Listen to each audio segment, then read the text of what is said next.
Thanks for joining us tonight here on KOLR 10 News at 10. I'm Jennifer Abreu. Happening now, Hurricane Dorian has been upgraded to a Category 4 storm.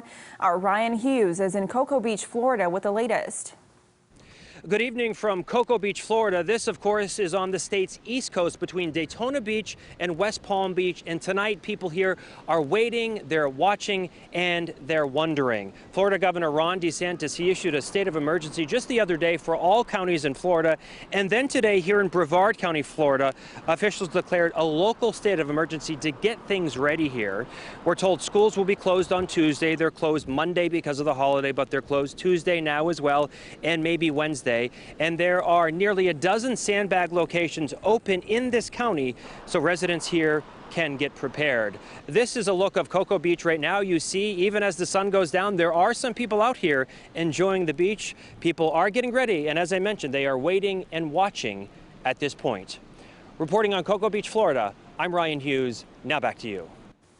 Well, back here in Springfield, Missouri, Attorney General Eric Schmidt was on the MSU campus today. He attended the Better Life in Recovery's Addiction and Recovery Summit. Our David Chasanoff spoke with him. And David, Schmidt was listening to some stories, talking to community members from people who have been impacted by the opioid crisis. How did he react? Jennifer, he says he was inspired by their bravery. He says something must be done about the 1 in 65 Missouri deaths caused by opioids. I think it's important for us to galvanize all of our resources and our collective energy to try to do something about it. And so this is encouraging, and we want to honor the courage of the people who are here today.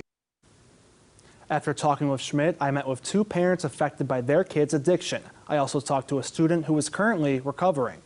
I was drinking and using drugs for several years, and then I was failing out of school, and I was going to the hospital and getting arrested. Annie Powell sought help in 2016. It wasn't the outside consequences that did it.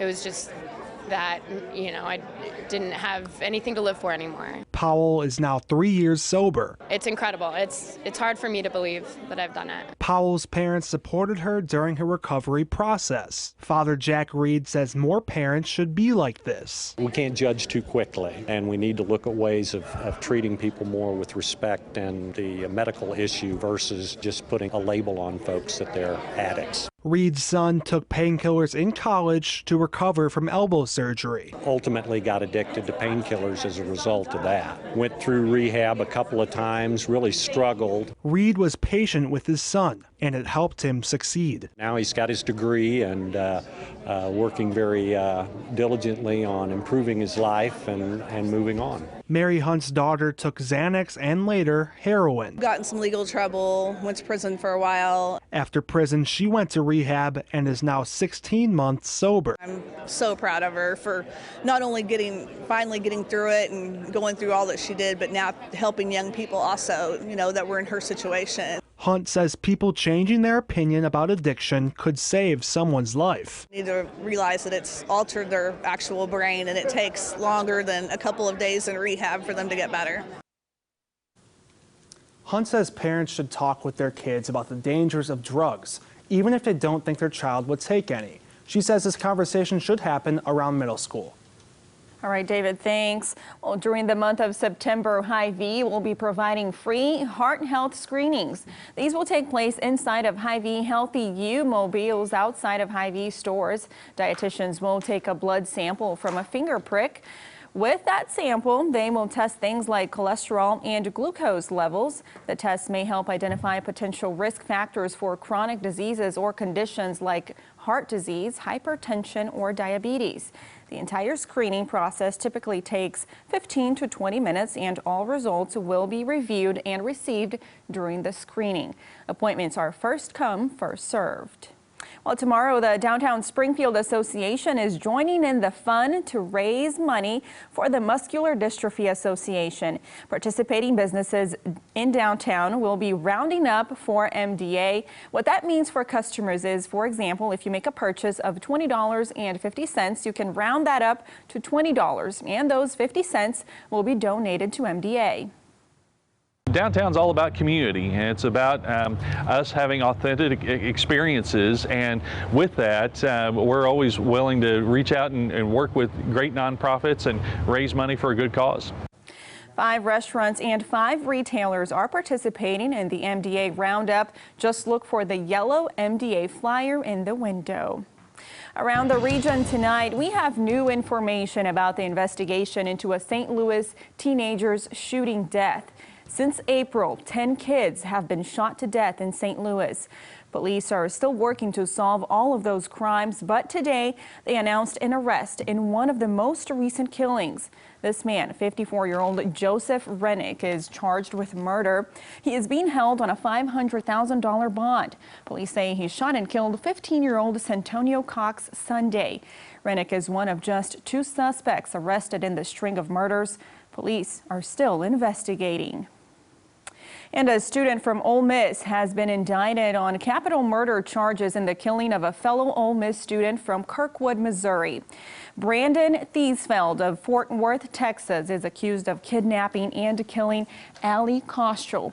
Her body was found back in July near a lake about 30 miles from the Ole Miss campus. Officials say that Thiesfeld denies the crime, maintaining his plea of not guilty. Thiesfeld has been suspended from the university and is currently in jail without bond. Well, some good news for you tonight. They say if you turn your passion into a job, you will never work a day in your life. And when that passion is something most people hate doing, you'll never need to invest in marketing either. Zach Summers reports on one boy here in Missouri who is not turning his love of cutting grass into a business, but into a way of giving back. I really like mowing.